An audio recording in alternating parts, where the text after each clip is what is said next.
There's a way of operating in the world that most people have backwards. Ease is not a luxury. It's actually the most efficient operating system available to a human being. That material that someone's trying to get relief from and avoid becomes the straitjacket that is getting tighter and tighter and tighter. That's that internal Ponzi scheme. Our net worth will rarely exceed our self-worth, right? It's not a thing that was decided for us about us. It's a choice we make. Today's guest is Manian, CEO coach, business architect, and founder of Scale with Psychology. He works with entrepreneurs and founders who have achieved a lot, but have a sense that there's a different way to go about their success. He helps them scale by taking away what's holding them back instead of adding more complexity to their life. He opened this episode reading from his new book about what becomes possible when you shift your operating system from tension, force, willpower, and white knuckling to more ease and enjoyment, so that your success comes from who you actually are, not from what you're pushing against. I'm Brooks Coleman. This is Nothing Is Wrong. Here's my conversation with Ani Manian. Welcome to the show. Let's get right into it. Thank you. It's great to be here. So how about I hit you with the opening to this book that a lot of our conversations have kind of nudged me to create. And, when we first had the chat about recording this, there was a torrent of inspiration. So you're partly to blame for this. So I'll share it. It's called The Architecture of Ease. And here's just the intro, which I think would be really good framing for this conversation. There's a way of operating in the world that most people have backwards. The dominant paradigm says, push harder, grind more, tense up, fight for it, become a warrior. The language of modern success is the language of war, campaigns, targets, crushing it, killing it, battling the competition, dominating. And the humans who adopt this language, this geometry, this internal architecture, they build businesses and lives that reflect it perfectly. Constant crisis, perpetual exhaustion, and a vague sense that no matter how much is achieved and how much they do, it's never enough. The architecture of ease proposes something radically different. Not laziness, not passivity, not collapse, but something far more radical and far more powerful. The systemic and systematic cultivation of deep internal relaxation as the foundation for everything. Power, creativity, business, relationships, health, purpose, wealth. So while this may appear as one, this is not a soft philosophy, it's a structural one. And it draws from the same well as Taoist thought, the understanding that nature does not hurry, yet everything is accomplished. That water, the softest substance, carves through the hardest rock. That Wu Wei, effortless action, is not the absence of effort, but effort aligned with the natural current of reality rather than fighting against it. It's a unified theory, born from direct experience across martial arts, somatic practice, business building, psychedelic integration, and the hard-won wisdom of personal transformation that applies a complex system understanding to the oldest truth there is. What's inside creates what's outside. The thesis is simple. Ease is not a luxury. It's actually the most efficient operating system available to a human being. Tension and force is not strength. It's actually a self-imposed limitation. And just like that, power does not come from force. It actually comes from the absence of resistance. And the path to sustainable success in any domain is not to add more effort, but to remove the internal friction that makes effort necessary in the first place. Beautiful.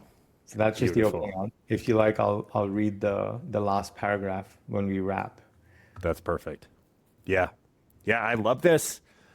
Oh my gosh, I feel like my mind could go a million different directions right now. And I think the biggest thing that stuck out to me that resonates for where I've been, and this is why I'm super excited about this conversation, because I've been getting those glimpses and feeling this lately. And my my mind is kind of struggling to put it to and understand, which is I'm okay with. But like I think your background is like a great way to kind of help me integrate it in a way Mm. here. Uh, but also as you read that, when I think about we've been working together for a couple of years, probably over. Yeah. And like the same concepts that you would explain to me back then or before I experienced this, it was very hard to actually get until I experienced it. So, uh, yeah, before we dive in, because I know we're going to go deep probably pretty quick, how did you get into this work? Yeah. I mean, it's hard to even think of it like that. Mm-hmm. And my relationship to this ideology, this philosophy has been emergent just from living in direct contact with reality and being a student of reality and really observing reality very closely. And honestly, like most things, having a very clear, direct experience into the exact opposite. Because I think we are presented, and I would say that we choose the exact circumstances and exact curriculum before we incarnate in physical form that would be the curriculum we would need to learn to embody the exact opposite. So 100% of entrepreneurs, um, and I work with, over 1,000 at this point, when I ask them what their number one value is, they all say freedom. And then if I ask them, hey, how did you feel as a kid? Did you feel restricted? Did you feel constrained? Did you feel, like there was a level of rigidity and pressure and criticality to what you experienced? Nearly all of them, say, yeah, that's exactly what it was like. So we grow up to be the solution, the hero that younger versions of us needed. And, in a very sort of interesting way, I don't think trauma is actually a problem. Like trauma is not a bug, it's actually a feature. And so we're given and we choose the exact curriculum that we need to embody the exact opposite. So for me to fully know ease, I had to deeply, deeply, deeply know the opposite of ease, the lack of ease. And, the first time I tried to kill myself, I was 6 years old. So as a kid, I was not at ease inside of myself. I was not at ease inside the environment I was in. There was a lot of conflict. Um, I saw my parents grow up in, really living and embodying the opposite of that ideal of ease. Many jobs, you know, watching them wake up at like 4 a.m., come back home at like 10 p.m. Uh, Lots of financial instability, lots of instability in general. And, I had this deep curiosity about life, and that hasn't gone away, it's only increased. And so it led me down this path of inquiry of, what is the ideal relationship that we can operate in? Like, how do we make contact with reality? And I believe that the way we make contact with reality is kind of um, a reflection of how we were made contact with when we were Mm-hmm. young. So I have this whole theory around contact points. And so some people, like perhaps you and I, were made contact with in a more intense way. So there was a lot more, the higher standards, um, there were more demands in terms of performance, like how things needed to be. Um, the perfect sort of exemplar of this is the Asian tiger mom. My my wife, she's half Chinese. She was born in Florida, but her mom's Chinese, and so she grew up raised by an Asian tiger mom, and what that meant was school 7 days a week, uh, and then after school, tons of activities and extra things. So her whole childhood, she never had, there was no free space. There was no space where she's just like chilling on the couch. She was pretty much scheduled to the max. Um, and even an A was not good enough. And, so many of us, we grew up in that. So I call that a tight contact point, right? It's when the way we were made contact with was a little tight. We were kind of grabbed and squeezed and like, hey, you better operate like this. You better show up like this. You better perform like this. You better behave like this. You better become, this. And it's a tight grip, right? And when we're young, we experience that in a very different way than when we're adults, because when we're young, we don't have the resources and the boundary systems and the ability to like regulate. And generally the person who is gripping us really tight is also the person who, feeds us, takes care of us, gives us shelter. So often kids don't have the ability to say no in those situations. Um, and then the opposite is also true, right? I've had clients who the first 6 months of their life, they were an incubator, right? Incubator babies. And when you think of the incubator, so babies need touch. If they don't get touched,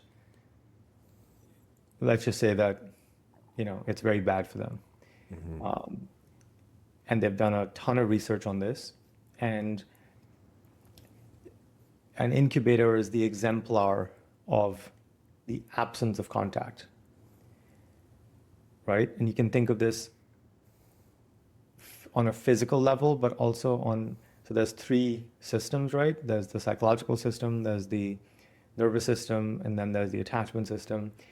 So there's a profound absence that is experienced by the child or infant, somatically, like they don't feel enough touch, psychologically and emotionally, like they don't feel that connection, and relationally, they don't feel that attachment system that is experiencing contact with another system.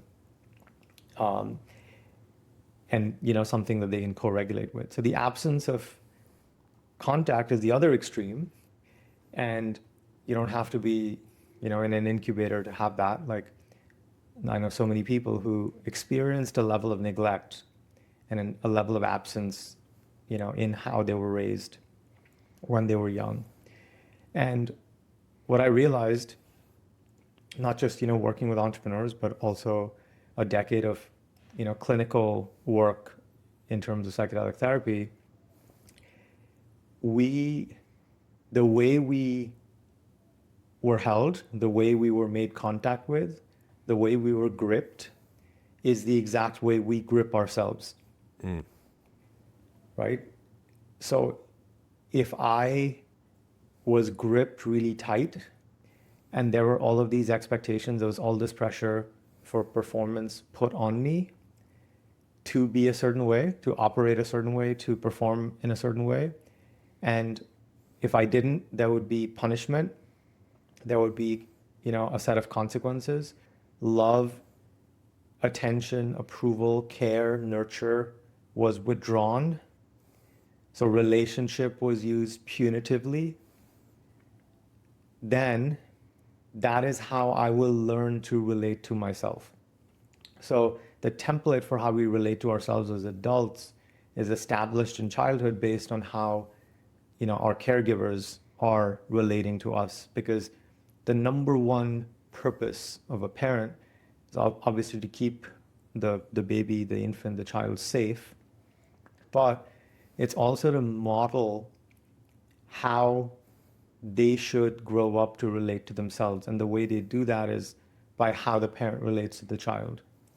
So ideally, we have the perfect sweet spot in terms of contact, right? The way we were made contact with ideally is there's enough touch, right? There's enough of a contact that we feel like, oh, there's someone there, there's someone here. I'm not alone. I'm not just, flying through space on a rock. That there's someone here. There's a ground underneath me, right? I can rest on this. I can trust this.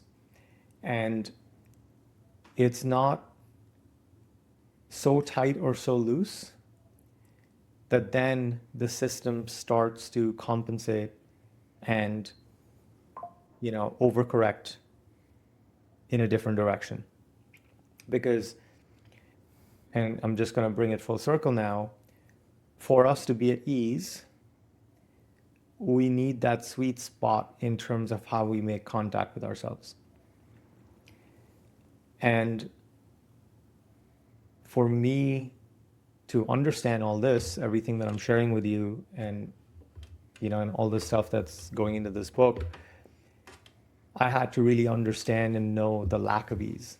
I had to really both experience and embody what it was like on both of those extremes. So what I experienced personally was extreme contact, a very, very tight grip, and also the exact opposite. So the polar extremes, but never the thing that was right in the middle, that perfect balance, the perfect sweet spot of just enough contact, but not too much or too little, because that also is the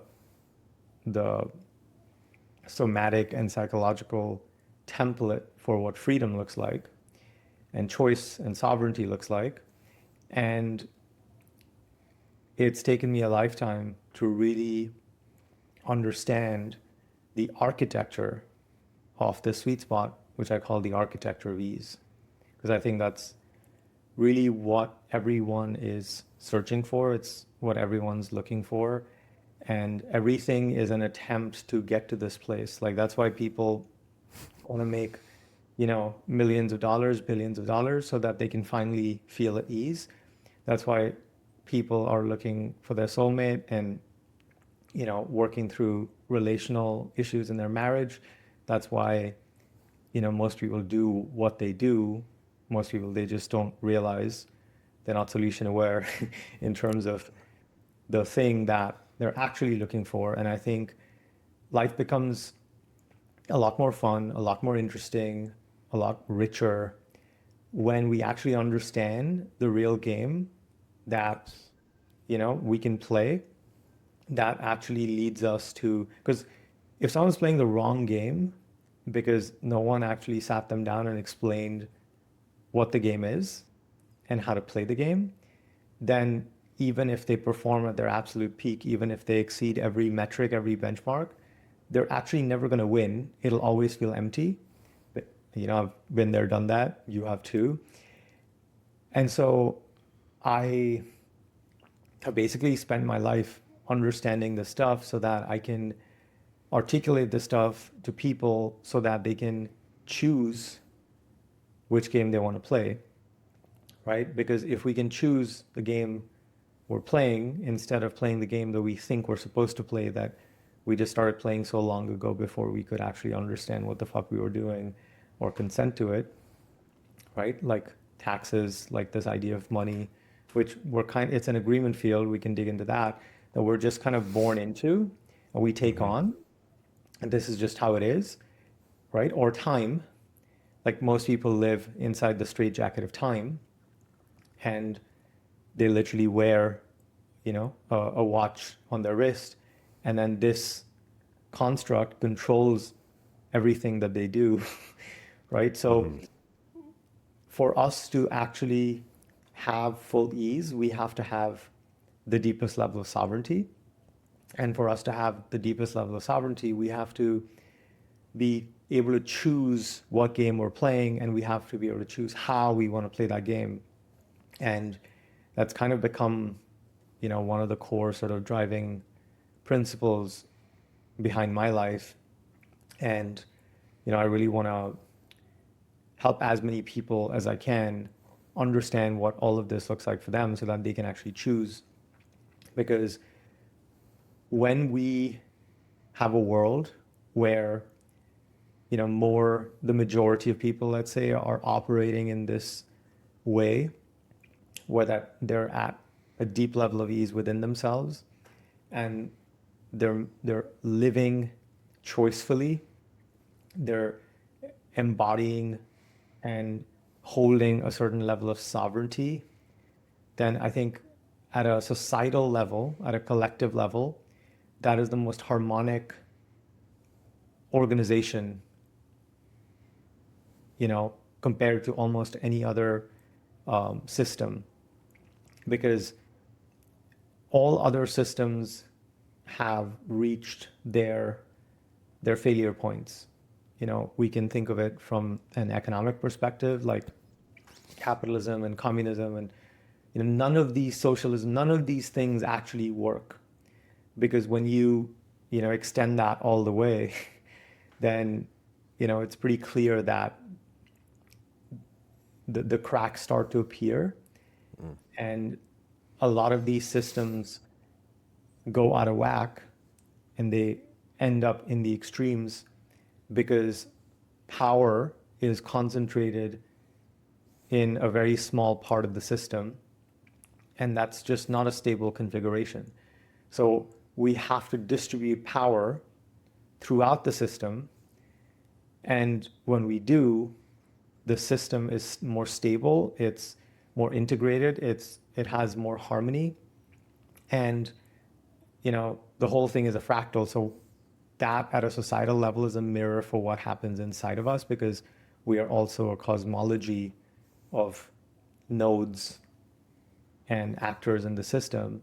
And so when we can create that harmony on the inside, then we experience that harmony on the outside, and that's the world that I want to live in, and I think that's the world you want to live in. And especially now that you're a father, like, it opens a whole other conversation of, that's the world you want your kids to grow into. Wow. Yes. And what comes to mind at the end of what you just said is, like, it unlocks this, everything then becomes, how can I enjoy this moment in front of me? And that's it. And it's that simple, but it's kind of like a long path to get there, but also not at all. There are 3 things in there, and I'm going to just highlight 3 of them, and you go wherever you want with this. Number 1, I love how you said everyone wants ease, whether they realize it or not. Because especially like in my world, in some of the fitness businesses I see and people operating in that realm, this, fuck your mood, stick to the plan, this scale at all costs, you can just see how they're not asking what they actually want. It's this thing in front of them that they think will ultimately, because at first you might say, well, you actually just want ease. And someone's like, no, I'm not after ease, I'm after greatness, or something like that, you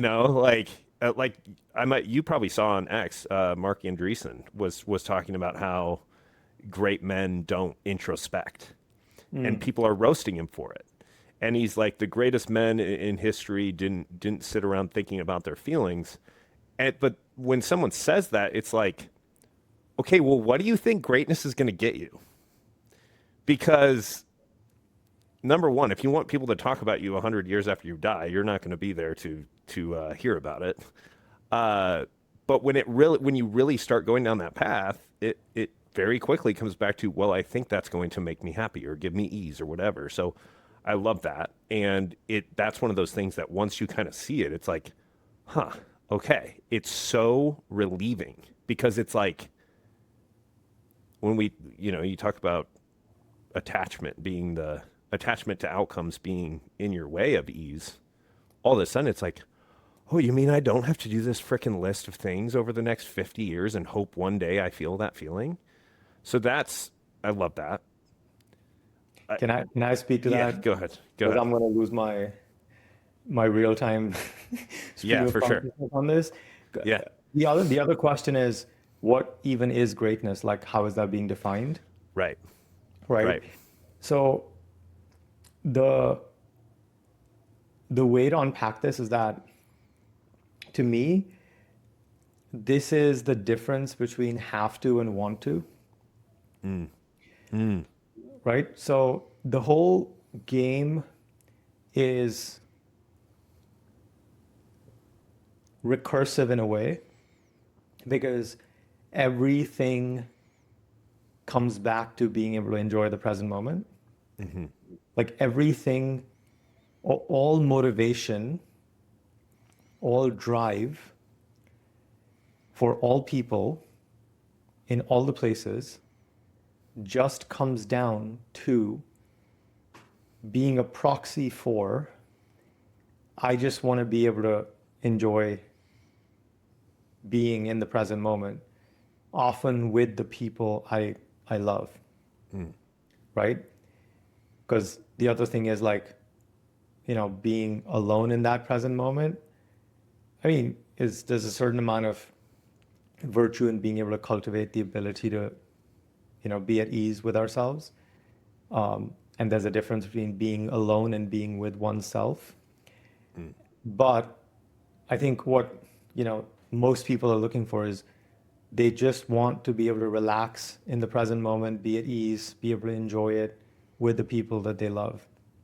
And everything else is actually a way to engineer getting to that place Yeah.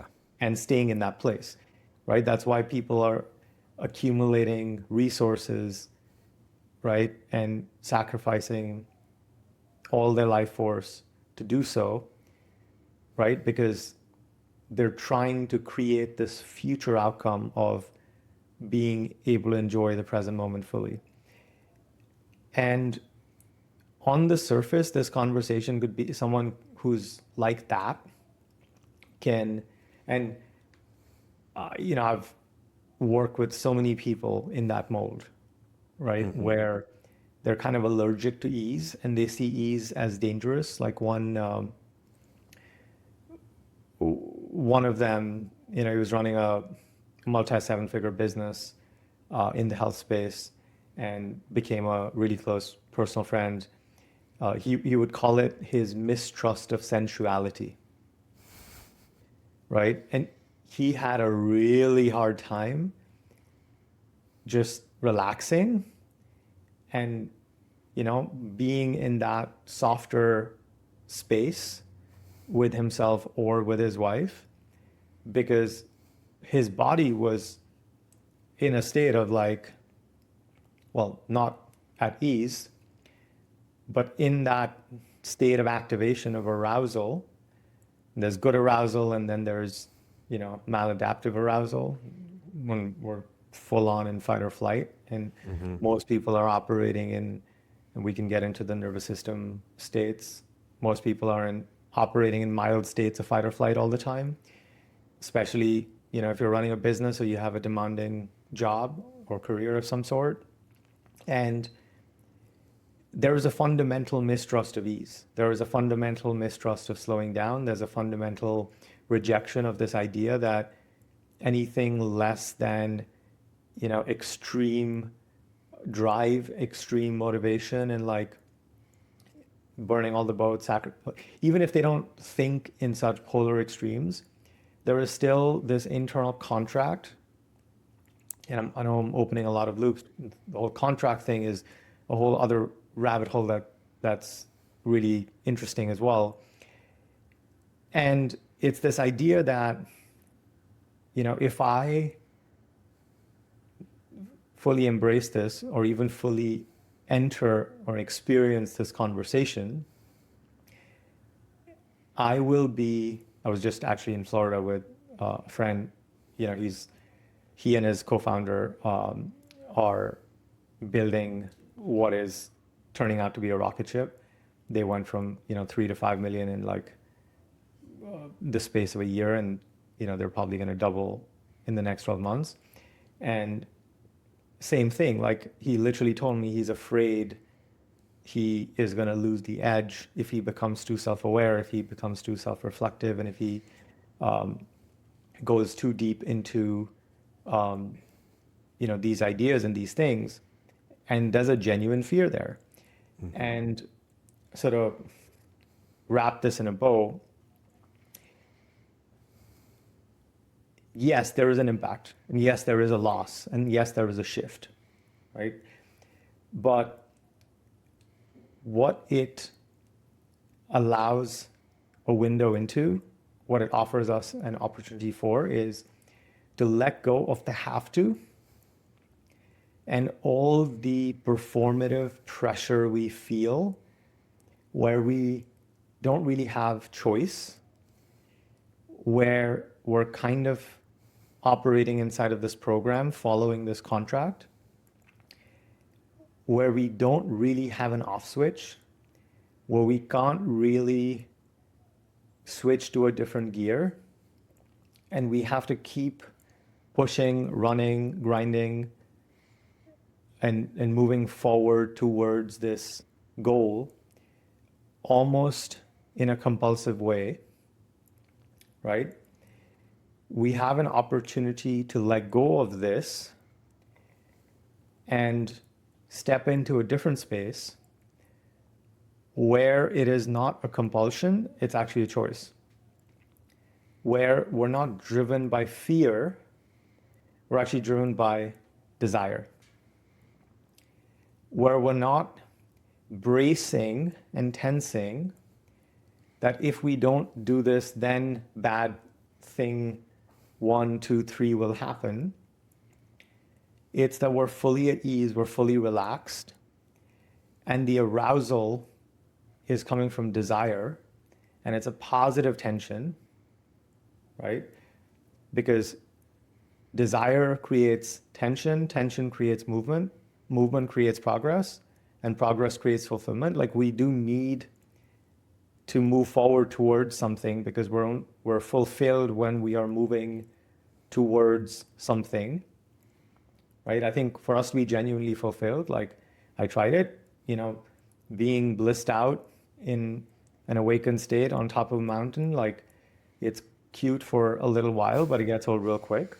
I think our greatest joy, fulfillment, purpose comes from creating. And for us to create, we need a vision, and we need to be moving towards a vision, and we need to be giving something up for that vision.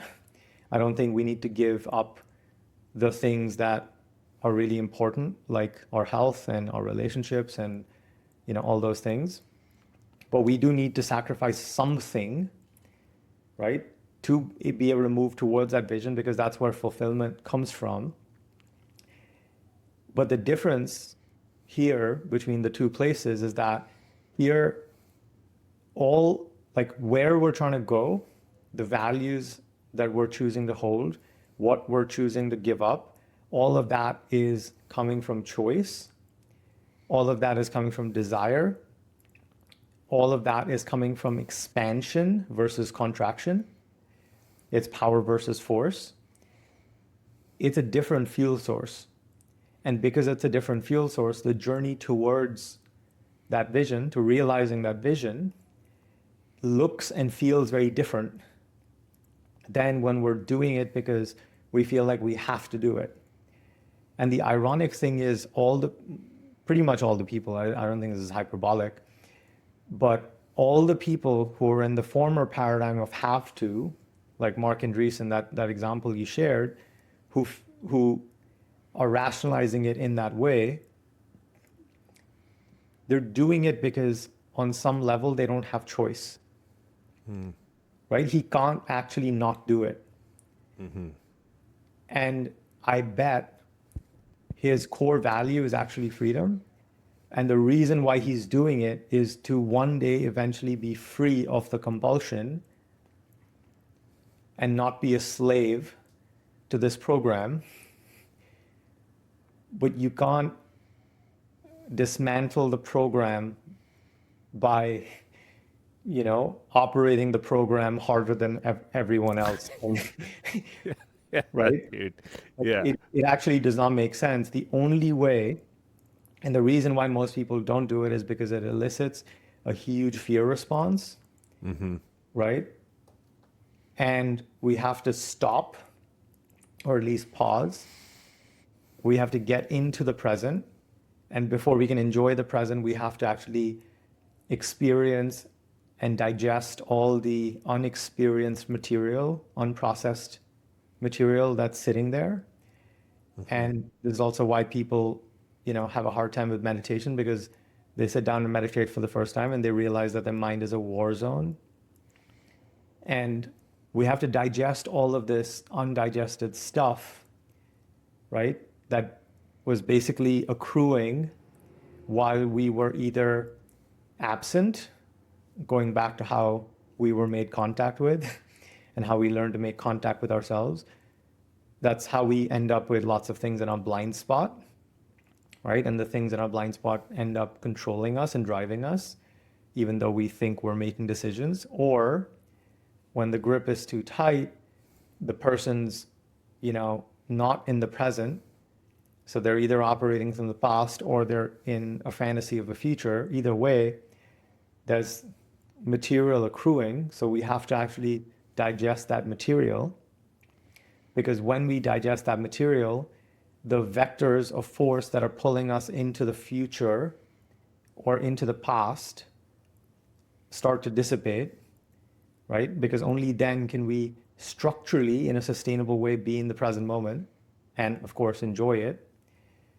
And that's what ease looks like in one dimension. It's like, can I fully just be here and be in this moment and be fully relaxed and fully enjoy this without going into the past or the future, right? Without the anxiety or the catastrophization. Mm-hmm. And if I can do that, then I actually can fully receive the present moment, but I can also be fully attuned to myself, which means I have full access to myself.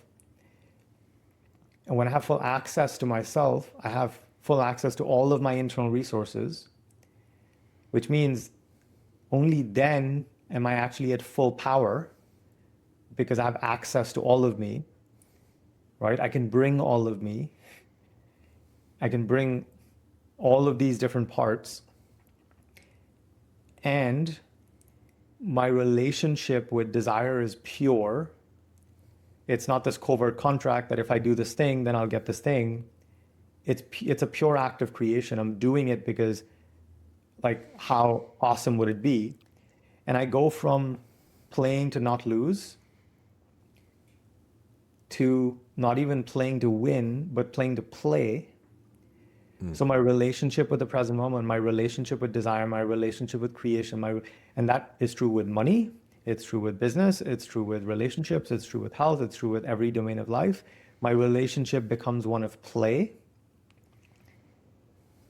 And when I'm fully at ease in the present moment and I'm relating to the whole thing as a fun game, I'm playing, then I can be fully at ease and fully turned on, fully aroused, fully alive, right?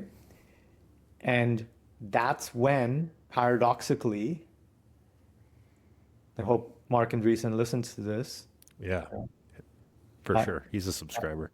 I'll happily gift him a session, because that is actually when we start beginning to scratch the surface of our maximum potential and performance. Mm. So actually, if we want to play the biggest fucking game of our life, if we want to build incredible businesses, incredible marriages, incredible families, incredible bodies, incredible communities, incredible things in the world, then it's actually very convenient and very advantageous to have access to all of ourselves, to relate to reality from a place of play, to be in the state of enjoyment and ease. Because then and only then are we operating at full power? Then and only then do we have access to all of our resources. And then and only then are we able to play this game in an optimal way, right? And so the funny thing is that I mean, and I have a lot of compassion for what he's saying because I can feel the structure of a system that leads him to that conclusion or that rationalization. It's kind of a post-hoc rationalization. But actually, our full capacity to create comes from all of these things, not by avoiding all of these things. I view it as the force paradigm. You're playing to not be in pain. And so it's like if the worst condition of the human experience is -1, and full bliss and ease and effortlessness and enjoyment of the present moment is 1, that paradigm is like how you were saying, it's a low-key search for ease.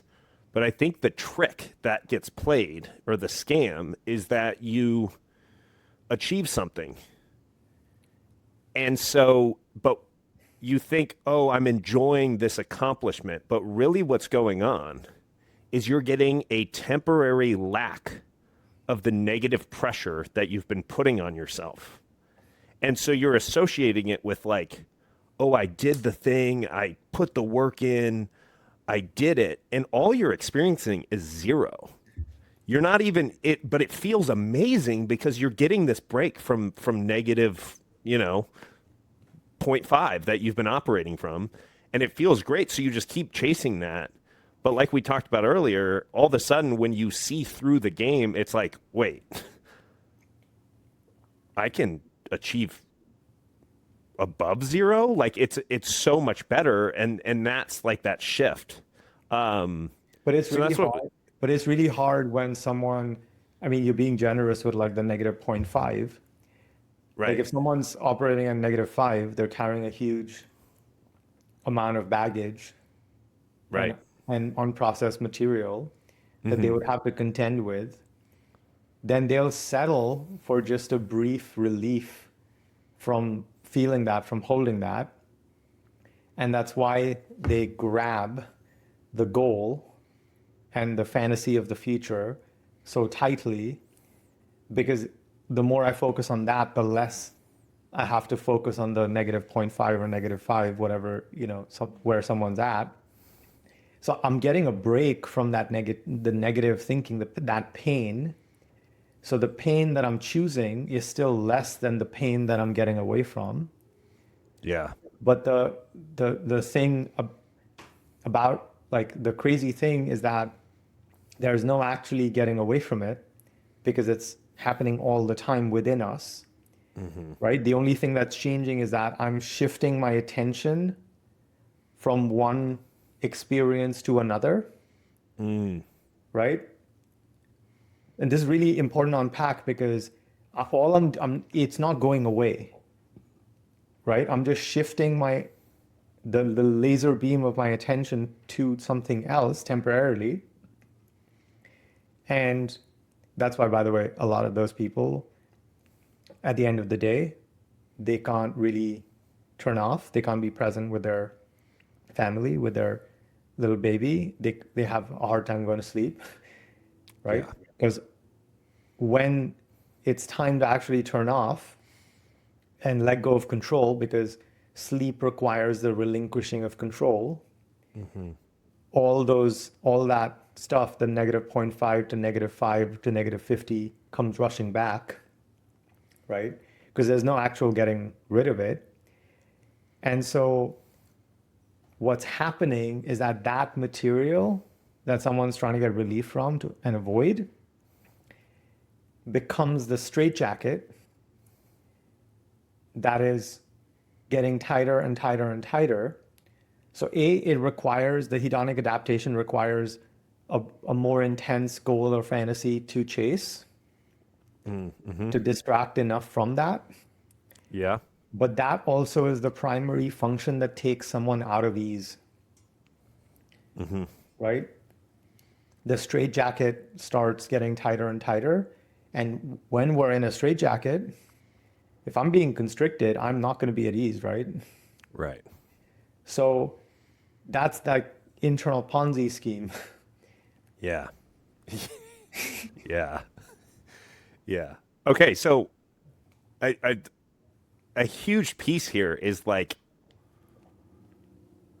yeah, Ponzi scheme, scam. Like Yeah. that, like for me in my journey, there was a point of like anger of like, what Yeah. the, like, I didn't, I was chasing this whole time, you know? So whether for you or for the people you work with, like for me, I feel like the just slight tweaking of like, okay, maybe something else is possible here was just exhaustion of running down this path 8 different times across career, you know, relationships, personal development, my body, and eventually like you just are so tired. But what do you think is, because some people never make the switch, like it's an unconscious program that's running whether they grew up tightly constricted or not enough support at all. They never kind of take the step back. Have you observed a common catalyst there, or Yeah, some sort of breakdown, okay, hitting the wall in some way. yeah, Was, this is another interesting thing.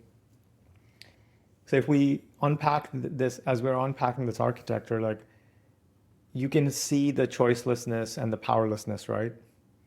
yeah, Like when someone's stuck in this program, they're not fully conscious, right, they're not fully in choice, right? They're kind of compulsively running a program and going through, what that program requires of them. So it is a kind of dissociation and it's a kind of uh, choicelessness.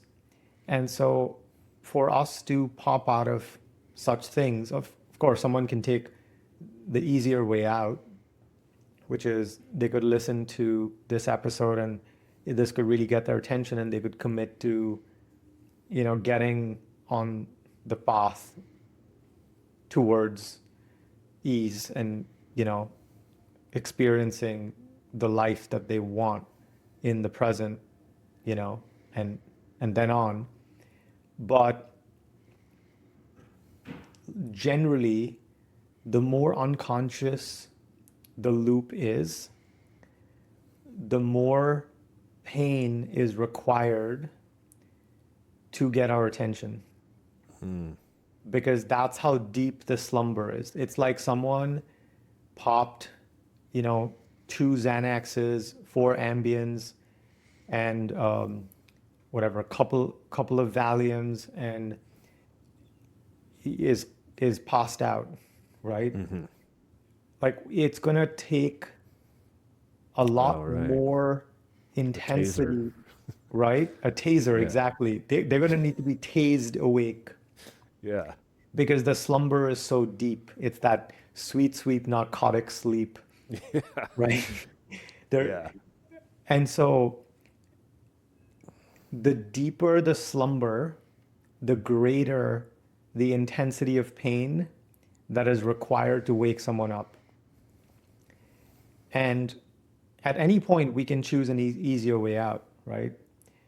And for me, it was watching my dad basically die because he was so deep in his slumber that he operated with such deep levels of neglect for his own physical form and emotional body, but also he was, in many ways the poster child of everything we're talking about, right? And he didn't have the resources to wake himself up from his slumber, right? And what happened to him was first it was a heart attack, and then there was, I think, another mini heart attack where he had a stent installed because some of his arteries were blocked. There was, cigarettes and alcohol galore before that, and not really taking very good care of himself, and then eventually, developed liver cirrhosis, which could have been treated if he had actually taken it seriously, and he didn't, so it kept getting worse. And by the time he did and got on the transplant list, he was, number 2 on the transplant list when he had a massive brain hemorrhage and he died. And I see this with a lot of entrepreneurs. There's a certain amount of pain that they have to experience. They don't have to, but they choose to. So it's usually in the domain of health or relationships. There's another founder I was working with. We were pretty much doubling the business like every couple of years. And they're probably at like 50 or 60 million a year right now. And, when we started, they were doing like 5 or 6. So huge rocket ship, right? The business has grown tremendously in terms of headcount, raising money, going through the whole private equity process. And it's pretty stressful, right? As you can imagine. And the amount of stress that he was accumulating, basically, he ended up with vertigo and tinnitus, and he lost hearing in one ear completely. And I have so many other examples, like some sort of breakdown. And it's unfortunate, but it kind of is how it is. Like some negative thing of sufficient enough intensity generally needs to happen for someone to wake up and pause and be like, wait, is this the only way? Right? So unless it creates the surfacing of the deep values conflict, where different value that's high enough, like their marriage. I had one founder, the way he was growing his business, like dude had his phone on the bedside table, with sounds and vibration, and Slack was going off all night. And, again, like businesses, he's doing everything he can to grow the business. But like one day his wife is like, listen, if you keep operating like this, I'm going to have to, we're going to have to get a divorce because I can't do this anymore. And it was that finally got his attention,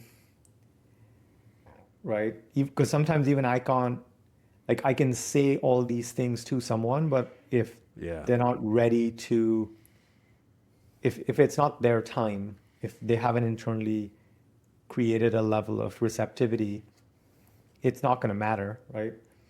Just like Mark Andreessen in that, you can see where he's at, and you can see the structure of his consciousness, and you can see that he's not ready for that message, right? And generally, I find that it takes something of sufficient intensity to give someone pause where they reevaluate how they're operating. Because often, look, I mean, I think people operate this way because they don't know that there is another way to operate. Right? And that's kind of why, like, I'm trying to socialize these ideas, because at least if someone hears a conversation like this, it opens up the map. It's like, the video games where a huge part of the map was grayed out. Like when the map is grayed out and we can't go there, it's like there's no choice. Right? So stuff like this at least creates the conceptual model of what else could be possible, right? Which can sow the seeds in someone's mind. Like next time they're in a situation, they're like, well, could this be different? Is there a different way Yeah. to approach this? So often for a lot of people, they don't even know that there's other options. So we have to first create the menu, right? And then it's like, how do we train ourselves to order, a different kind of ice cream, right? Because if someone keeps ordering chocolate because they only think that there's chocolate ice cream, right? First, we want to expose, hey, there's 50 other flavors, and then slowly training the muscle of ordering some other flavor. No, this is actually pretty good. Like, Yeah. Yeah. Or yeah, just yeah, like make seeing it sure. on the menu and Yeah, like maybe you go another 50 times in a row and get chocolate, but it's like every time you're kind of like, oh, like interesting. And it's just, it's there at least. It exists for them. yeah, and I think I've come to the place where I'll never tell someone that they shouldn't do this and they should do that. Like, don't order chocolate, get mint chip because mint chip Yeah. is the best. Because I think everyone's on their journey, everyone's on their timeline, and I don't think there is such a thing as like, hey, you're ordering the wrong flavor and you should order this flavor instead. Ice cream is actually a great analogy because if we see it as just different flavors of ice cream, right? What it does is it drops the judgment Mm. because judgment is actually the thing that keeps this whole structure in place. But if I see it as ice cream, it's like, hey, I keep compulsively, repeatedly choosing this flavor of life, right? And it's not a bad thing. It's not a good thing either, but there's no Yeah. judgment. I can always choose a different flavor if I want, but it's a different kind of um, it puts a wrench in how the ego works Yeah. because that's what keeps a lot of these things in place because that sense of right and wrong. I should do this, I shouldn't do this, right? Like, remember when we were talking about have to versus want to? Hmm. I think of that as the quintessential, the whole David Goggins, Jocko Willink, like how they talk about discipline, Yeah. right? I prefer operating from devotion, Hmm. right? I want to be devoted to something. I want to desire something. I want to be in such a divine relationship with a vision that I'm pulled towards it, right? That's the quintessential difference between the have to and want to. And that's really important to underscore here because we need the absence of judgment to make full contact with truth Hmm. because we're not going to be honest with ourselves when we're bracing for our own judgment or someone else's judgment, Hmm. right? Because that again creates tension and takes ease away, right? And the other sort of principle here is that the way we approach it and what we do about it has to increase choice in the system. If we take choice away, it doesn't work. Because as soon as we take choice away from ourselves or from someone else, it's not a stable state of the system, right? It's not the most harmonic or energetically efficient.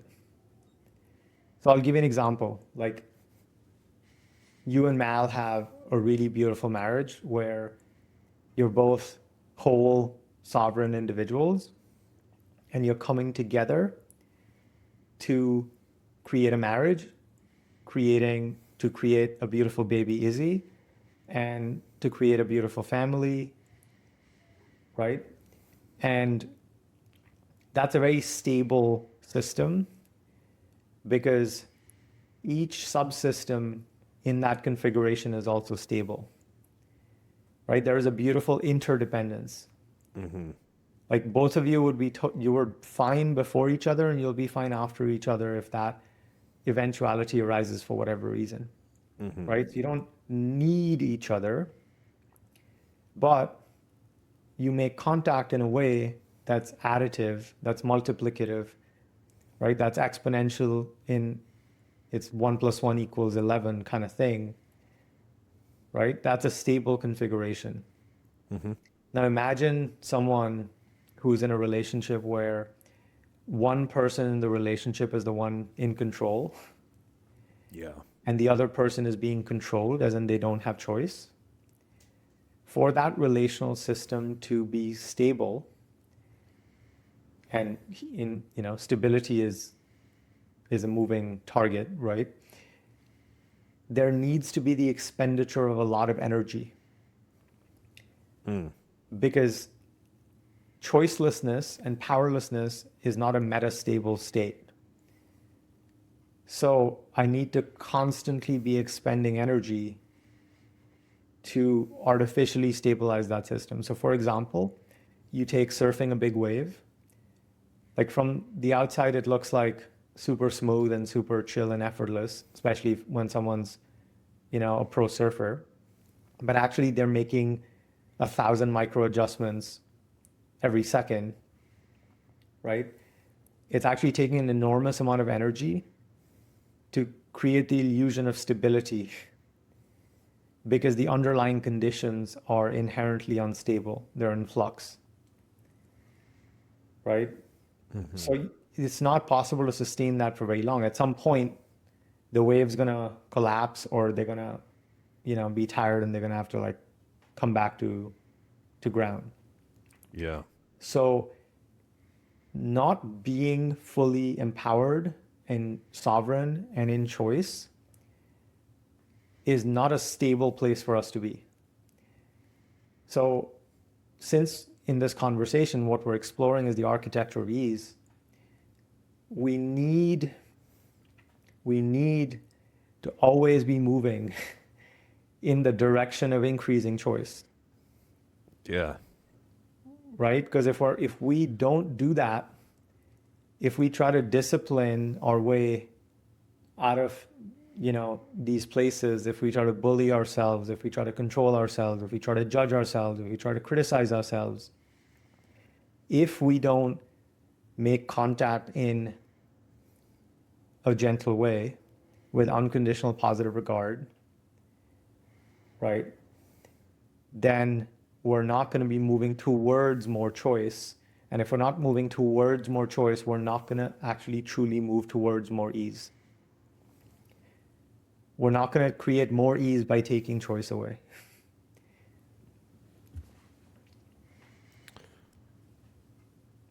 So I'm really this is really fitting. Literally, I wrote this down last night. It just popped into my head as I was thinking about this conversation, and I think it's perfect for this. Is this shifting to choice and the way I've been feeling, experiencing ease lately, especially with the business, is there's two parts to this statement. Number one is I feel like I can do literally anything. I can achieve anything I want. That's part one to the statement. Like there is no doubt that I can achieve anything I want right now. Here's the second part of the statement. I don't get to choose what I want. So it's like this unfolding of like what's truly me and what I actually truly want, and this like owning of going after things I want, knowing that some of them it might be a trick my mind is playing on me, but over time getting closer to that true like internal me is where this ease just keeps coming out, and shedding those wants that are like too really the wants that are just to get back to zero. And part of it has been like making that happen and being like, oh, that wasn't it. Like that wasn't fulfilling. So like this idea of kind of ironically letting go of it all and allowing it to just unfold, it is like the best description I can give of experiencing this. Yeah. Yeah, I mean, it begs the question, right? Like, where do our desires come from? Yeah. Because the whole freedom and choice piece is an interesting one because Yeah. there's the illusion of it sometimes Yeah. where it appears like did I choose to be obsessed with all these things that we're talking about today Mm-hmm. and Mm-hmm. spend my entire life like making like my entire existence about exploring this? Like, Yeah. did I choose that? Did I really choose that? I don't know. I think there's a yes and. I mean, I've definitely made, Yeah. choices that where I could have spent my time doing something else and, Mm-hmm. caring about something else, applying myself towards something else. So I did make choices, Mm-hmm. but if we go all the way up on that, as Yeah. upstream as possible on that, I was implanted with this desire, with this obsession by something greater than me, Yeah. right? I've had this sense my whole life that I was created for a very specific reason, Mm-hmm. right? I think all of us are. I Yeah. think we are impregnated by God with a specific mission, with a specific flavor of genius, with a certain potential, literal potential energy that we come in with. And I think we step into a contract where we, choose our parents and we choose the upbringing we're about to receive and the exact conditions that create constraint Mm-hmm. that we can eventually break out of, and eventually, that becomes the seed of our work in the world, of our, what we get to create in the world and what we end up becoming obsessed with. And I think you're the same. I think you are doing a lot of choosing, and I think the increase in ease that you've been experiencing and the increase in success and everything is a direct reflection of, you know, you operating with more choice Mm-hmm. and you choosing different things than the version of you 5 years ago would be choosing. And I think there is this spark of divine potential inside you that I would argue it's what really happens for us is that we align more to that spark of divine potential and we kind of allow ourselves to be led and we learn to trust and we feel pulled by this unseen force, this greater intelligence, this beautiful divine symphony that is leaving a trail of breadcrumbs Yeah. that we learn to, pick up and trust and follow. And as that is in a way, I think of that as creating secure attachment with God, Mm. right? Because God leaves this trail of breadcrumbs and we like every time we pick one up and we trust it and things work out, things feel better, like there's some serendipity, there is some, you know, good fortune, like we learn to trust that more and more. And, one of the most exhilarating and terrifying and electrifying ways that I've come to live and come to love and also hate at times is living in a permanent state of trust falling into the arms of God. Yeah. And that's an exquisite level of terrifying surrender, but electrifying turn on because I'm relinquishing the need to know, what happens next and to control it and grip the steering wheel tight, right? Like if we're gripping the steering wheel tight the on the road trip, my hand's gonna cramp and it's Mm. gonna make for a really uncomfortable road trip. Yeah. But if I can grip it loose, again, the right contact point, like I'm gripping it tight enough that I can actually control the car, I can make turns, I can respond, right? I can course correct, I can adjust, but I'm not gripping it so tight that it's taking so much energy just to hold the steering wheel. My hands are cramping. It's that tension is traveling to the rest of me. My aperture tightens and I'm, kind of in a state of hypervigilance and anxiety because the mind follows the body and the body follows the mind. And the ride, which could be fun and enjoyable because I'm playing good music and I'm with someone who I'm cracking jokes with and I can feel the wind in my hair. But instead I'm death gripping the steering Yeah. wheel. It's like a less, but that requires a level of trust, right? Because when when I'm driving, I don't know what's going to happen, right? Someone at the next stoplight may be about to just, race and speed right through that stoplight. Like, I don't know. But Mm-hmm. if I spend the whole drive bracing Mm-hmm. for all the worst case scenarios that may happen, and I'm using my creative potential to, imagine all the negative possibilities and eventualities, and that causes me to grip the steering wheel tight, then the journey is lost on me. I don't really get to enjoy myself. I don't really get to. So I may still get there. I may still get to my destination, but my Which is memory a might. cliff you drive off. Exactly, exactly. It's like it's not as fun, Yeah. right? So like for me to have the ease, I need to have trust and faith in some greater power, Yeah. right? Without that, I can't fully be at ease because ease requires trusting the container that we're in. So for this water in this bottle to be at ease, there needs to be a container around it of sufficient integrity that's holding that water, Mm. right? And if I had a glass of water made of glass and I dropped it and the glass shatters, the water is going to go everywhere. Water is not going to be at ease, but then it'll quickly find ease on the floor, right?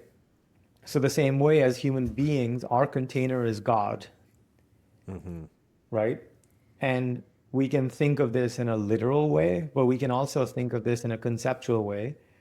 Like human beings need some sort of at least a conceptual relationship with the container that they're in, right? Which is the universe.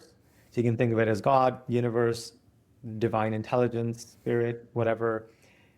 But we need a relationship with that on some level, right? And when we get older and maybe a little bit wiser and we learn a thing or two about a thing or two and we develop that relationship and we are picking up those breadcrumbs and we're experiencing our intuition and we're welcoming it and we're noticing the serendipity, right? And then we start to learn to develop this more trusting relationship with the universe, with God, with the divine. And that allows us to not death grip the steering wheel and have to control every outcome. And even when it feels like we took a turn, it's like, oh, this is a weird street to be on. Like, we can trust it. We can trust that there's a greater plan, that there's a greater design, there's a greater order. And that allows us to ride through parts of the journey that may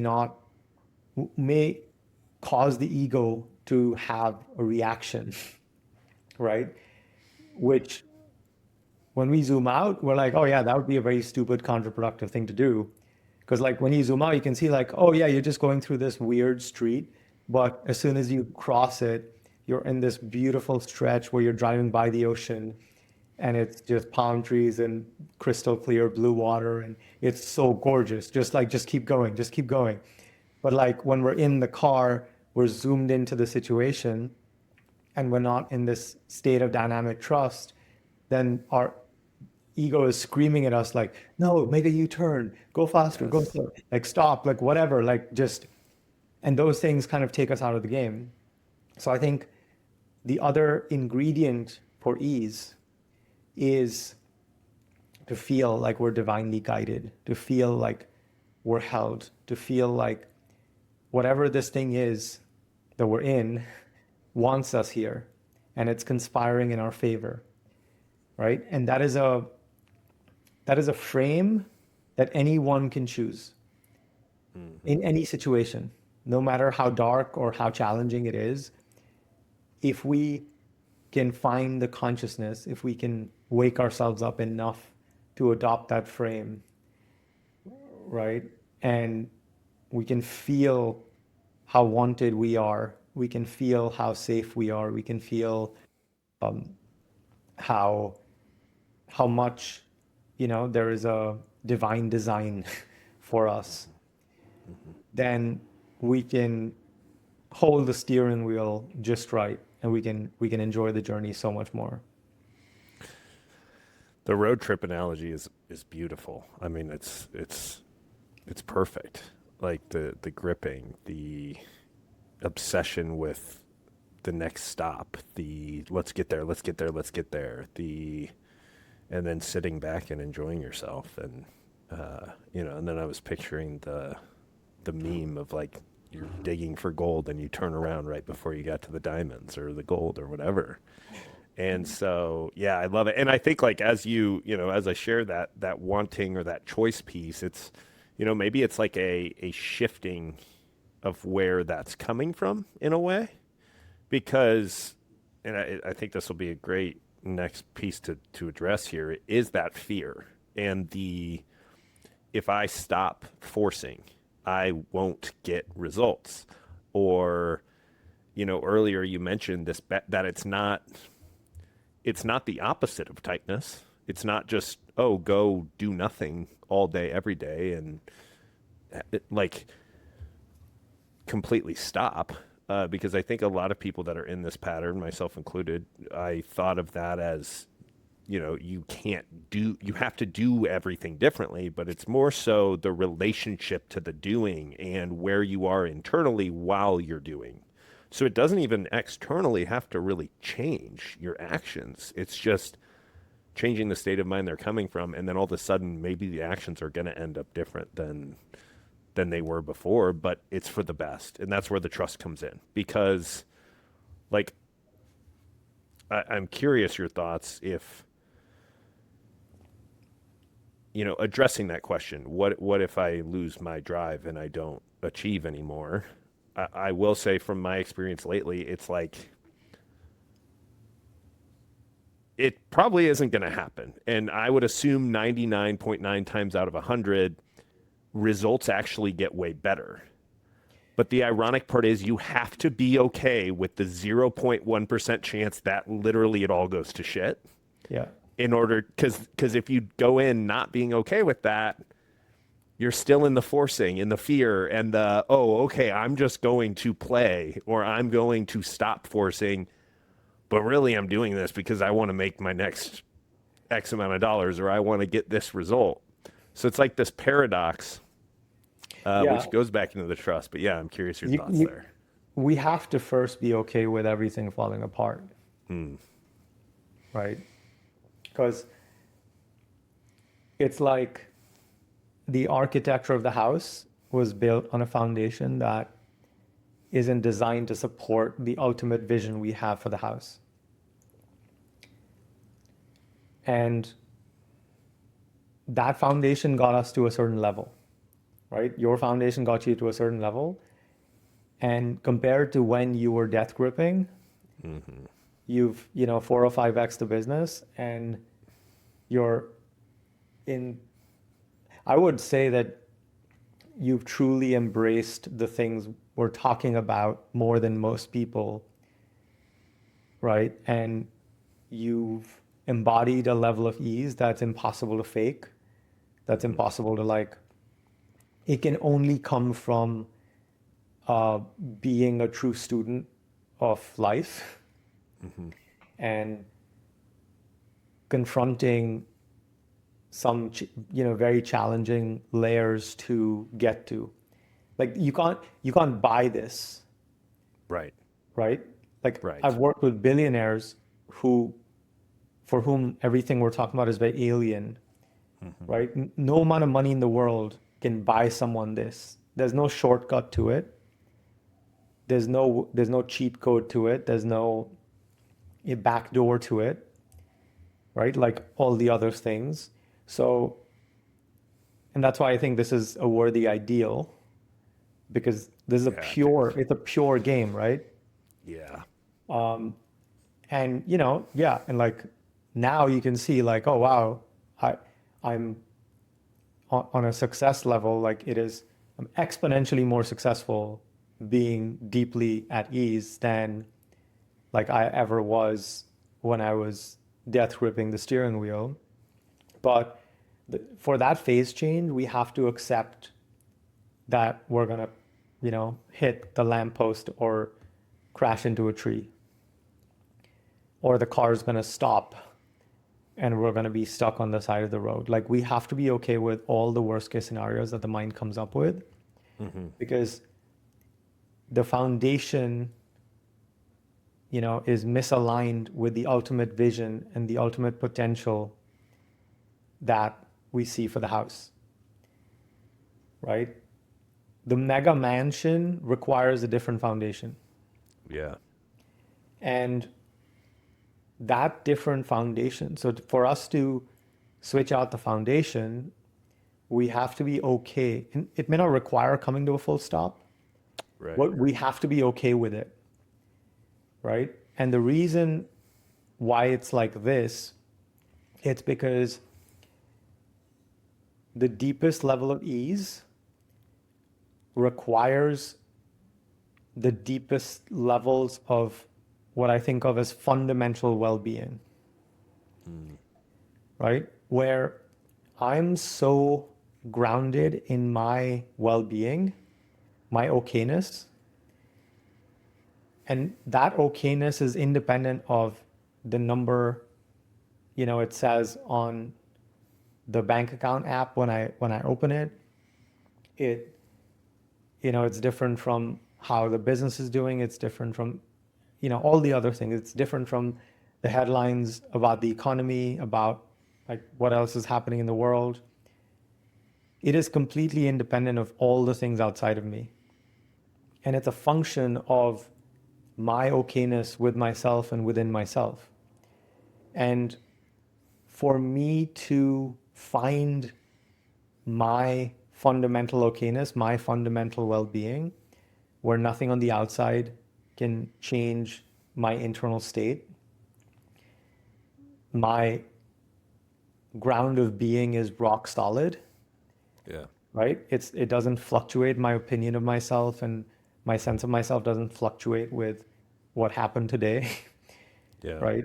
If I finished all the things on my to-do list or not, just to give some, inane examples, then I'm actually free to start building on the right foundation, right? But to switch out the foundation, I have to first disconnect from all those external anchor points that I've been using to outsource my sense of self, to outsource my okayness, right? The big things we do this with is generally money and love, right? It's like, and actually like my theory is that it's the same neurocircuitry. Like the circuitry we have neurologically for money is actually the same as love. Because when you think of child development, children don't have, a concept of money. The only thing that they have is a concept of love. So love is a proxy for food, love is a proxy for, closeness, connection, everything. So our template for love, like how we were related to when we're young, also influences our template with money. So, if we grew anxious attachment tendencies with love, we'll end up being anxiously attached to money as well, right? So the same patterns that show up in love, they show up with money because that's another relational geometry. So for me to truly be free of these external referencing anchors, I have to be willing to let them fall away, right? Because only then can I know myself standing on my solid ground of being and feeling totally at ease. Like, because for most people, it's like they're standing on quicksand. Their ground of being on the inside feels like standing on quicksand. And when we're standing on quicksand, can we be fully at ease? No, God, no. right? Because the system is freaking out because it's like, oh, how do I find solid ground, right? And so most people are trying to build their mega mansion while standing on quicksand. And that's why they reach a certain level of success and then they hit a wall, they hit a ceiling, they hit a plateau. Because that's as much as they can hold in terms of a vision when they're standing on quicksand. And if they want the full realization of their vision, if they want the mega mansion, then it's going to require them to strengthen the ground underneath them, right? It needs to be rock solid. Because in comparison now, if we're standing on solid ground, we can fully be at ease, we can hold more weight, right?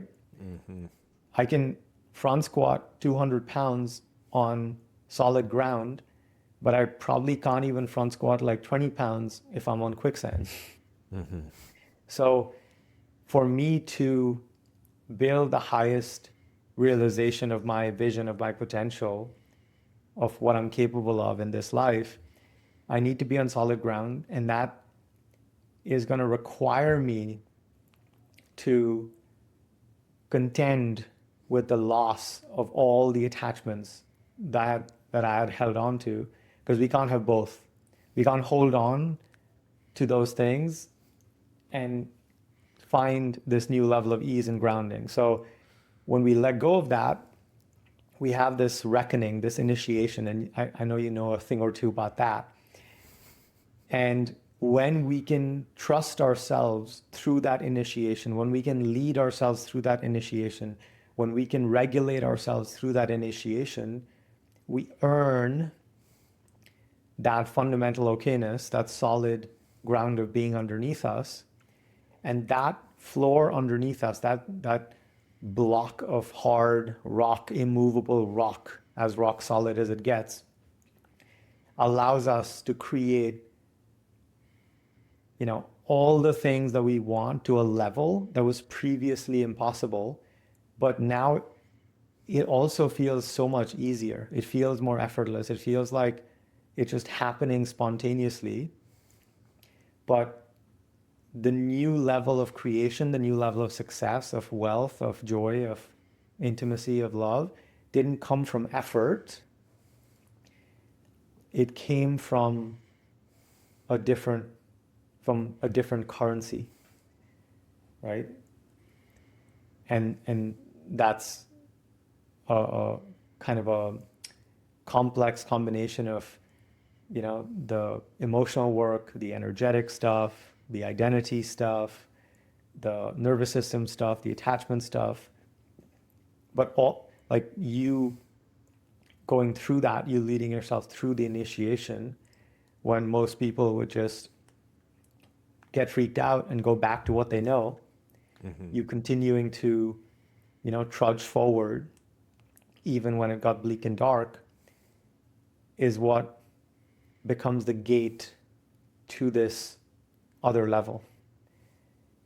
And then we, keep initiating ourselves in this way, because the whole thing is an upward spiral, and the initiations change over time. But every new level of material that we digest, those become sandbags that we release, and then the hot air balloon can rise to another level of altitude, right? And then we just keep going. But we're not going, and this is really important, the orientation isn't that there is better than here. That like, if I get to a certain place, in any form, like monetarily or otherwise, that that's going to be better than this, that fucks it up, that sabotages the whole journey. Yeah. The game is, I'm not trying to get there because there is going to be better than here, right? I'm trying to get there because, how fun would it be? It's a game. I'm playing. I want to Mm-hmm. find out what it's like, right? Like, I want to find out what I'm made of. I'm trying to find out, like, how cool it would be if I created this thing, right? I also believe that every goal is a forcing function for the person we need to become to accomplish it. So the purpose of a goal is to be a forcing function for us to self-actualize. And the game becomes about self-actualizing more and more and more and more and more. And that just becomes a fun game we're playing, which takes the stakes, it brings the stakes down, right? And when the stakes are down, then I can actually play to play. Mm-hmm. We need some stakes for the game to be fun. But when the stakes are too high, then it kind of psychs us out, right? It takes us out of the game. And Yeah. so we need just enough tension in the system that we're on, but not too much that we're tight. Just like a golfer, when the golfer is swinging, right? They need that sweet spot of the hand needs to be relaxed enough, but holding the golf club, tight enough Mm-hmm. that they can kind of gently guide the swing. And again, each level requires a higher level of resolution and awakeness and requires us to digest another level of the initiation. When you were describing the quicksand, like, and how we kind of choose new quicksand and then release again and find a more solid ground of being each time. And like every time you kind of remember it's still there, but like you'll purposefully get lost and kind of forget it's there. And then each time it gets more solid, like I was picturing, you're in the quicksand and like at first all you need you're it's not that intense and you just need like a small branch or rope to grab onto. But then each time you need a heavier rope and it's taking more out of you. And then fully letting go is the ground is actually only like a foot down, but you just never allowed yourself to fall and find it. And so truly letting go of like not even wanting another branch. And then it's like, oh, I didn't, sink. There was a ground here this whole time. I just didn't allow myself to truly find it. Uh, and the hot air balloon one is awesome too, because like as I've been really thinking about this podcast, which ironically, when I was in forcing mode, I tried to do this like 3 times and it was enjoyable. And like now it's just come about and I'm having a great time. But the, the hot air balloon analogy, one very similar to me is the golden Buddha analogy of essentially this Buddha statue is covered in clay, but it's gold underneath. Mm. And how essentially one chip at some point, and this goes back to our conversation earlier of like, what is it that kind of sparks the pursuit of this? And in the golden Buddha, there's one chip in the Buddha statue, and someone's like, holy shit, there's gold under here because no one wanted it before that. And they were passing it by over and over, and they see some gold in there, and they're like, all of a sudden, that's the start to instead of pursuing to become something different, like you talked about, pursuing to become something different than you are, it's like, oh, wait a minute, I'm gold under here. And then the process, you relate to it differently. All the, like you said, the attachment work, the emotional regulation, the self, in quotes, improvement becomes more self discovery than anything. And it's so amazing. It's beautiful. Yeah, the beautiful thing about this is that, if this journey doesn't make us more whole, more integrated, and connect us even more deeply to our own worth, then we're not going in the right direction, right? Because the whole point of this whole construction, like the reason why the universe is designed this way, is because this is kind of what it takes to bring us into direct contact with our magic, with the miracle that we are. And so, unless we realize what a miracle we are, we can't actually realize our full potential, and we can't do our, have the most fun doing our greatest work and, making an impact in the way that only we can. So, us falling deeply in love with ourselves and truly recognizing our innate perfection is a precondition for all this. Because without that, we can't, it's like there's a bank account in your name somewhere that's got $1 trillion, right? And actually, it's got an infinite amount of money. But to access that money to make withdrawals, you have to recognize your innate value. And the more you recognize your innate value, the more you can draw from that bank account. That's kind of how the game is structured, how it's rigged. Because all we're doing is, when we realize our innate value, then we cultivate the ability to create value for ourselves and for others. And when we exchange value, we figure out a few things for ourselves, and then we offer that value to others. And when people want that, then they exchange value with us.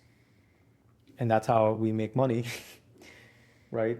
So theoretically, our capacity for income and generating economic value is infinite when we recognize the infinite nature of our own value, right? And this is kind of the mathematical proof for, like our net worth will rarely exceed our self-worth, right? Our capacity to receive money, our capacity to receive love, our capacity to receive goodness is rate limited by how much we believe we are worthy of those things, right?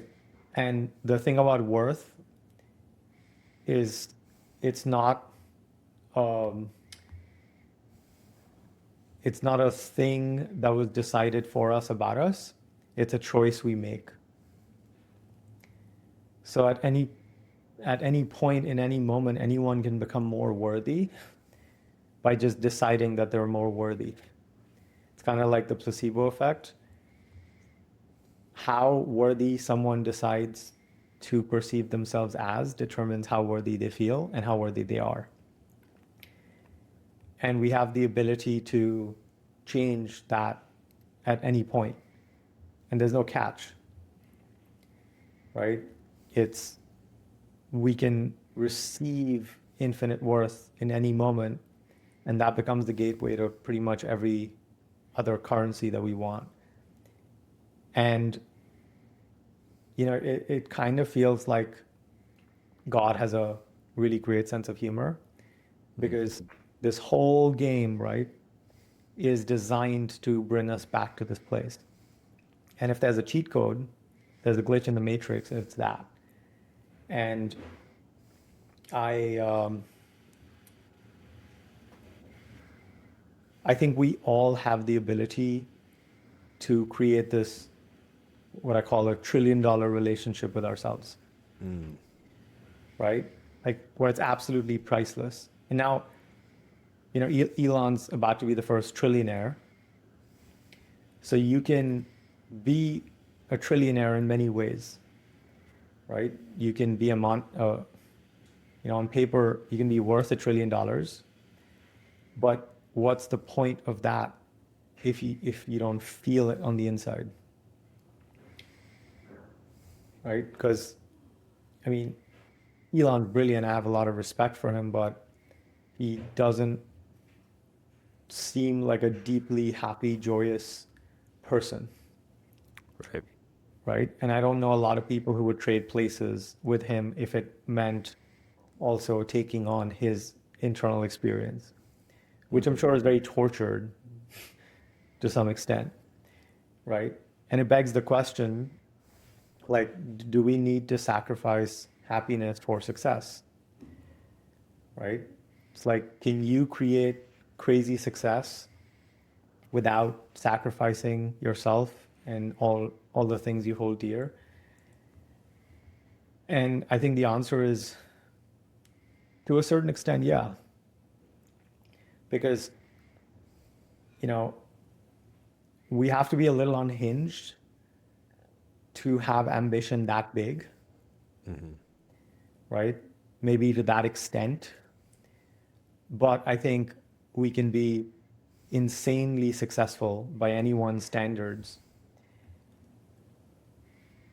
actually more successful. Like the average person has the potential to be far more successful than they would be otherwise if they embraced these things and if they fell deeply in love with themselves and if they came into this place of fundamental okayness within themselves, if they created this inner safety and security, if they stepped into sovereignty and choice, if they embraced, being in the present moment, and they gave themselves access to all parts of themselves, and if they architected ease at a fundamental level in their system, I think most people will be a lot more successful than they would otherwise be following the the old program. But, you know, having outlier level of success, I think will always require an outlier level of sacrifice.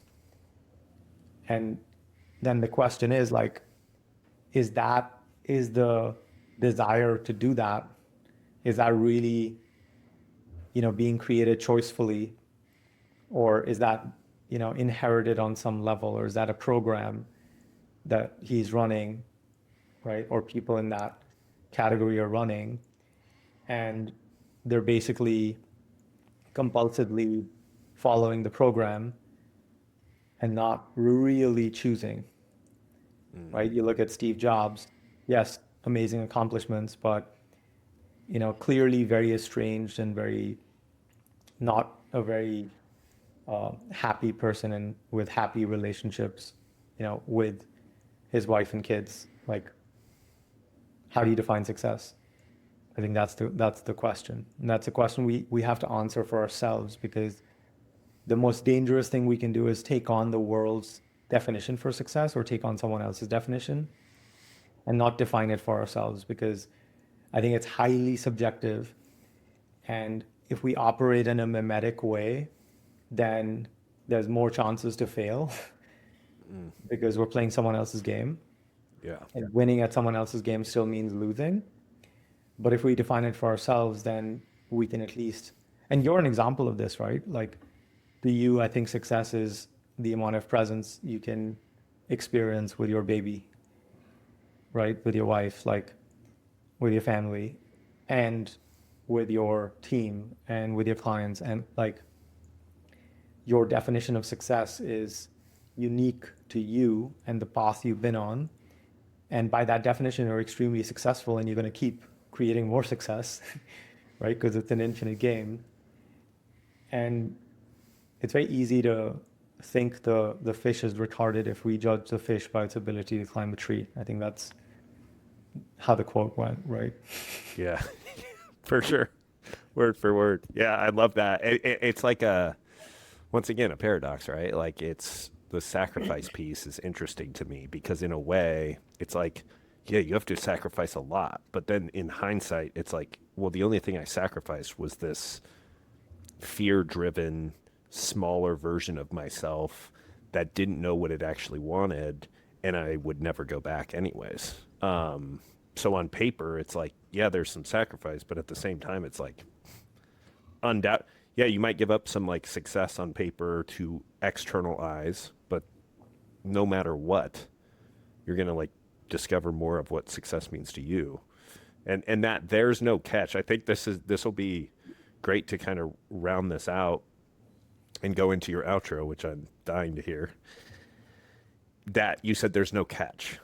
That's been a huge one for me, dude. Watching that old program come in and be like, well, just wait. It's right around the corner to slap you in the, like that type of a thing, and allowing the good, allowing the positive. Like, I've been observing that thought come in a lot in the old one, or a reason why it won't last, and just letting that go, that practice. Yeah. And really, I think like the short circuit to my old pattern has been, if you talked to me 2 years ago and you were like, hey, you just need to get more ease, you just need to play, it becomes the have to, it becomes the try to, it becomes the forcing, which is just like you said, it's operating from the same level of consciousness, and you will never stop overthinking by thinking your way out of thinking, type of a thing. And I think the short circuit for me has been, if I feel like I have to do something, I'm not looking in the right place. So it's an undoing, it's a stopping doing. And a lot of the times for me, like as far as smaller pieces, has just been, what's going on in my body right now? Like redirecting to my body from my head. Yeah. And the shoulders, the back, the hips, and just, is this really a problem that needs to be solved, or can I just let go of the problem in general and just relax? And like, it's so funny.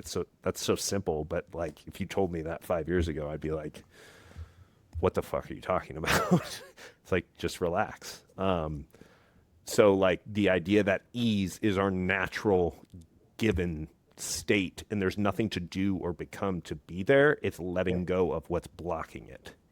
Yeah, it's our birthright. It's our natural state. Yeah. And we don't need to earn it. Right? That's a big one. Like the catch is really interesting because we operate like there's a catch, like there's a penalty for the extra goodness. We're bracing for the shoe to drop, right? We're waiting for something to go wrong because, again, when we were young, there was a catch, right? Like we're not crazy. Like at some point, that was how it was. Right. Right? Love was conditional. Yeah. It's normal because we're all raised by, deeply beautiful and flawed human beings. They were doing the best that they could, right? But we all imprinted love and goodness from a conditional place. So we're waiting for the catch. We're waiting for someone to show up and be like, hey, okay, you've had enough fun. Now The it's gig is time. up. The gig is up, right? Yeah. And that's the massaging, right?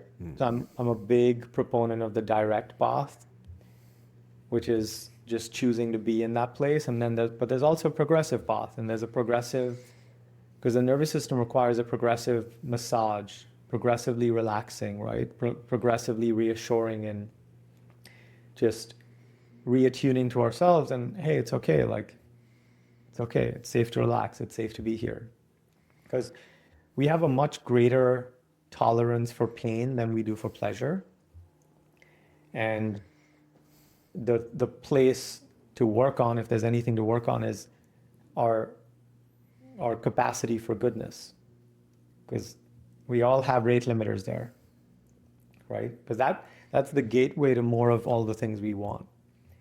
And it takes a constant, reminder that it's safe to be here. There is no catch, right? It only gets better.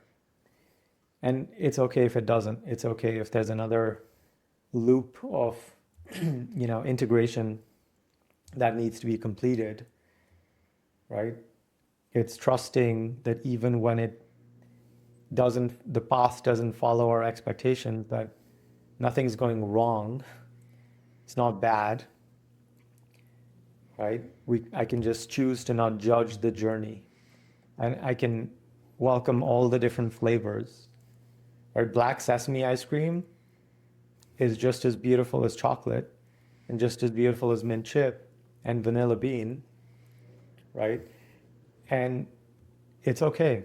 Like the more I allow myself to embrace all the flavors, the more I can actually sample, all the richness of life. So I'll share the closing paragraph, which is the architecture of ease is not a destination. It's an infinite game. There's always a deeper level of ease available, a subtler layer of tension to release, a more complete integration of what you already know to be true. The frequency does the heavy lifting. You just have to keep showing up, keep relaxing into it, keep allowing, keep trusting your direct experience over your conditioning. The Taoists knew this. The martial artists knew this. The mystics across every tradition have all pointed to the same place. But knowing is not the same as embodying. And this game is about embodiment, about moving these truths from the mind into the nervous system, from concept to lived experience, from philosophy into the actual architecture of your daily life. Wealth is not out there in the future. It is here in this moment, available to anyone who can widen their aperture enough to receive it. The best way to grow wealth externally is from an internal state of wealth. Growing to wealth is Newtonian. It requires force, effort, contending with space and time. Growing from wealth requires only presence. So the invitation is this: stop fighting, not because the world doesn't require your engagement, but because your engagement becomes infinitely more powerful when it flows from ease rather than from tension, from sovereignty rather than from reactivity, from play rather than from force, and from inner security rather than inner scarcity. The architecture is always being built. The question is whether you're building it from pressure or from ease. Choose ease.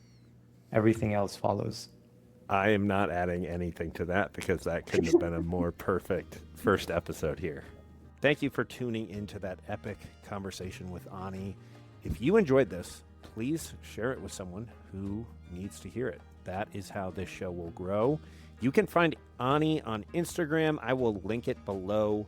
And if today sparked something for you around how you're approaching your own success, that's exactly what this show is for. So I will see you next week.